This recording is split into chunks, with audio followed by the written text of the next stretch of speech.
আসসালামু আলাইকুম। আজকে আমি আপনাদের দেখাবো চিংড়ি মাছ দিয়ে শাপলা রান্না। এভাবে শাপলা রান্না করলে অনেক মজার হয়। এটাই আমি আপনাদের সাথে আজকে শেয়ার করব। রান্না করার জন্য আমি শাপলাটা ছিলে ছোট ছোট করে কেটে নিয়েছি। এভাবে নিয়েছি দেশি চিংড়ি মাছ, পুকুর থেকে মারা পুকুরের মাছ, এগুলো দেশি চিংড়ি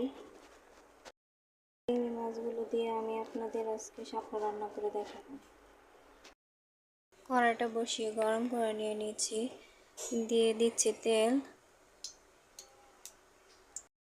হয়ে গেলে দিয়ে দিচ্ছি কালো জিরা, সামান্য একটু দিয়ে দিচ্ছি বড় সাইজের একটু পেঁয়াজ,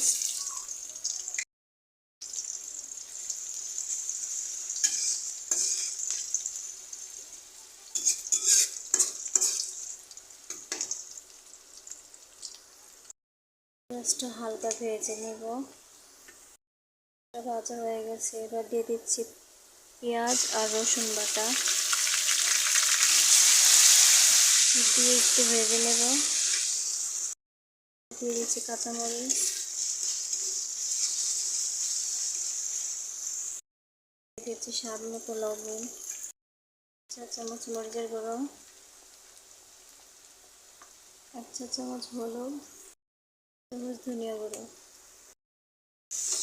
দিয়ে নেড়ে চেড়ে হালকা পানি দিয়ে দিয়ে মশলাটা কষানোর জন্য দিচ্ছি চিংড়ি মাছ দিয়ে ভালোভাবে কষিয়ে নেব।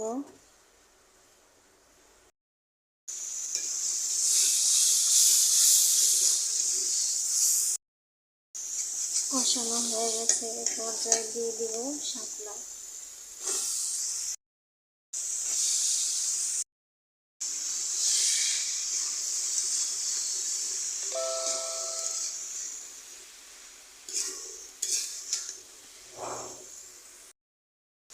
ভালোভাবে নেড়ে চেড়ে এভাবে রেখে দিব, ঢেকে দিব না, ঢেকে দিলে পানি উঠে যায়, তাই ভালো।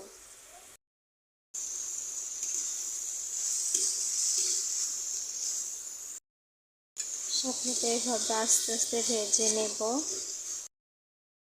আমার ভিডিওটা দেখছেন তাদের সবাইকে ধন্যবাদ জানাচ্ছি।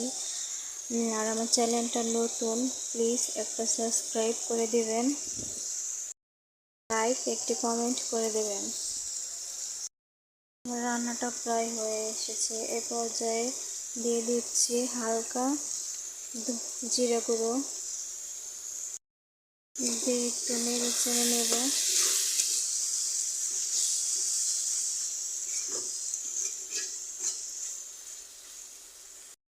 রান্নাটা হয়ে গেছে, এবার চুলাটা বন্ধ করে দিই।